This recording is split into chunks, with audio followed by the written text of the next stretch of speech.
የኢትዮጵያ ፌዴራል ፖሊስ ከኢንተርፖል በመተባበር በጥብቅ ሲፈለግ የነበረውን አደገኛ ህገወጥ የሰዎች አዘዋዋሪ በቁጥጥር ስር እንዳዋለ አስታውቋል። ሰውየው ማን ነው እና እንዴት ተያዘ የሚለውን በቀዳሚነት ወደ እናንተ የምናደርሰው መረጃችን ይሆናል። ጀነራሉ ፋኖ ተስፋ እየቆረጠ ነው፣ ፋኖን የሚያስታጥቁ ኃይሎችም ተስፋ ቆርጠዋል ብለዋል። በሁለተኛነት ወደ እናንተ እናደርሰዋለን። በግብጽ ወደብ ላይ የነበሩ መርከቦች በድሮን እንደተመቱ ተገልጿል። ይህንንም ይዘነዋል፣ እናስቃኛችኋለን። ሰላም ጤና ይስጥልን ውድ የተከበራችሁ የኢንፎ ሚዲያ ተከታታዮቻችን፣ አብራችሁን ስትቆዩ እነዚህን መረጃዎችን ታደምጣላችሁ።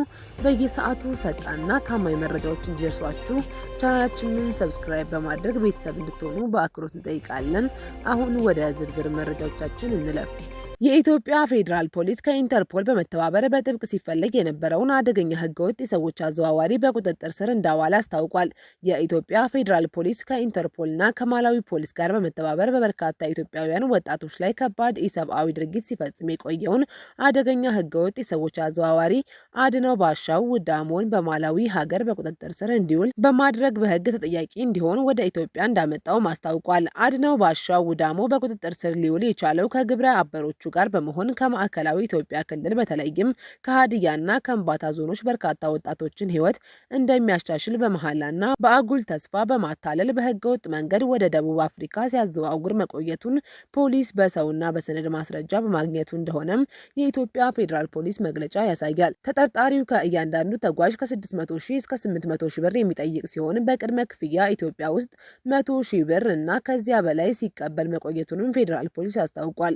ተጓዦቹን በሞያሌ በኩል ወደ ኬንያ በማሻገርም በጋምቦ ጫካ ውስጥ በድብቅ በማስቀመጥ በየ24 ሰዓት ትንሽ ሩዝ ከቁራጭ ዳቦ ጋር ብቻ በመስጠት በከፍተኛ ረሃብና የውሃ ጥም እንዲሰቃዩ ከማድረጉም በላይ በሞተርና በእግር ሴሎ በረሃን ጭምር እንዲያቋርጡ አስገድዷቸዋል ሲል ፖሊስ ገልጿል። ከፍተኛ ቁጥር ያላቸው ተጓዦችን በህገወጥ መንገድ ናይሮቢ ከተማ ካደረሳቸው በኋላ በአንድ ክፍል ውስጥ ከማጎር በተጨማሪ ገንዘብ ከቤተሰቦቻቸው እንዲያስልኩ በማስገደድ ከፍተኛ ግፍ መፈጸሙን ፖሊስ በሰውና በሰነድ ማስረጃ ደርሼበታለሁም ብሏል። ከቤተሰብ ገንዘብ ማስላክ ያልቻሉትን ተጓዦች በዱላ በመደብደብና እዚሁ ትሞታላችሁ እያለ በማስፈራራት እንዲሁም በኤሌክትሪክ ንዝረት በማሰቃየት ጭካኔ የተሞላበት ድርጊት በመፈጸም ተጨማሪ 100 ሺህ ብርና ከዚያ በላይ በኢትዮጵያ ውስጥ ከሚገኙ ግብረ አበሮቹ በኩል በባንክ እንዲከፈለው ማድረጉም ተገልጿል። ከዚህም ባለፈ ተጓዦቹን ከናይሮቢ ወደ ሞምባሳ ከዚያም ወደ ታንዛኒያ በእቃ መጫኛ ኮንቴነሮች በተሳቢና በኋላ ክፍት በሆኑና በሸራ በተሸፈኑ መኪኖች ውስጥ ከፍተኛ ቁጥር ያላቸውን ተጓዦች በመጫን ታንዛኒያ በሚገኝ ጫካ ውስጥ ጥሎ በመጥፋት ለአሰቃቂ አደጋ ዳርጓቸዋል ሲልም ፖሊስ አክሎ ገልጿል። የኢትዮጵያ ፌዴራል ፖሊስ ከኢንተርፖል ጋር በመተባበር ከ2015 ዓ.ም ጀምሮ ባደረገው ክትትል አድነው ባሻው ውዳሞን የማላዊ ፖሊስ በቁጥጥር ስር ውሎ ሐምሌ 22 ቀን 2018 ዓ.ም ለኢትዮጵያ አሳልፎ መስጠቱንም አስታውቋል። ጀነራሉ ፋኖ ተስፋ እየቆረጠ ነው፣ ፋኖን የሚያስታጥቁ ኃይሎችም ተስፋ ቆርጠዋልም ብለዋል። በአማራ ክልል የተለያዩ ቦታዎች በከባድ መሳሪያዎች የታገዘ ውጊያ በሚካሄዱበት ወቅት የመከላከያ ከፍተኛ ወታደራዊ አመራሮች በተለያዩ ከተሞች ከክልሉ አመራሮች ጋር ስብሰባዎችን እያደረጉ ይገኛሉ። በዛሬው ዕለትም በአዊ ብሔረሰብ ዞን የምስራቅ እዝ አዛዥ ጀነራል መሐመድ ተሰማ የመሩት ስብሰባ ተደርጓል።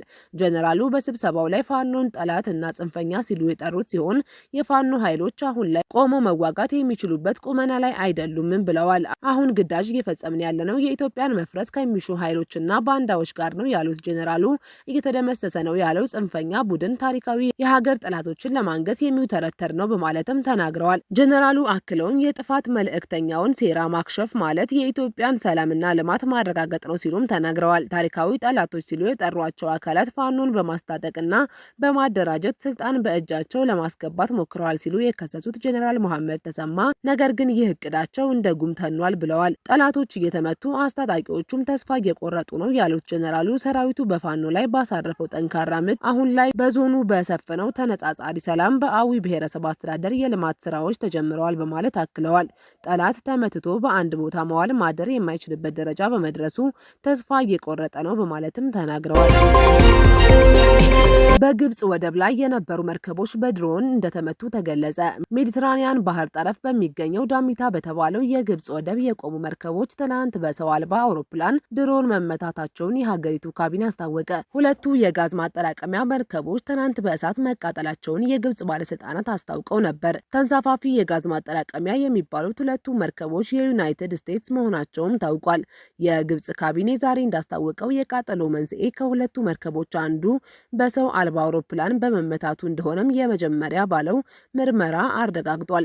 ጥቃቱን ስላደረሰው ወገን ማንነት ካቢኔው በግልጽ አላስታወቀም። እስካሁን ኃላፊነቱን የወሰደ ወገንም የለም። የጦር የፖለቲካ ጉዳይ ተንታኞችና የዜና ምንጮች ግን ጥቃቱን ያደረሱት በዩናይትድ ስቴትስና በተባባሪዎቿ ሀገራት ጦር የሚጠቁት ኢራን ወይም ተባባሪዎቿ ሊሆኑ ይችላሉ። እስራኤልና ዩናይትድ ስቴትስ በኢራን ላይ ጦርነት ከከፈቱ ካለፈው የካቲት ወር ወዲህ ከየመን እስከ ሊባኖስ ከፋርስ የሚገኙ የአረብ ሀገራት የኢራን የጥቃት ኢላማ ሲሆኑ ግብጽ ግን እስካሁን የደረሰባት ጥቃት አልነበረም።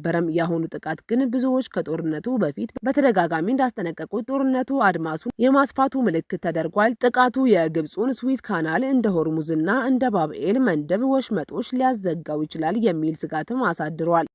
ለአሁን ያዘጋጀንላችሁ መረጃዎች እነዚህን ይመስሉ ነበር። በሌሎች አዳዲስ መረጃዎች እስከምንመለስ ድረስ መልካም ቆይታ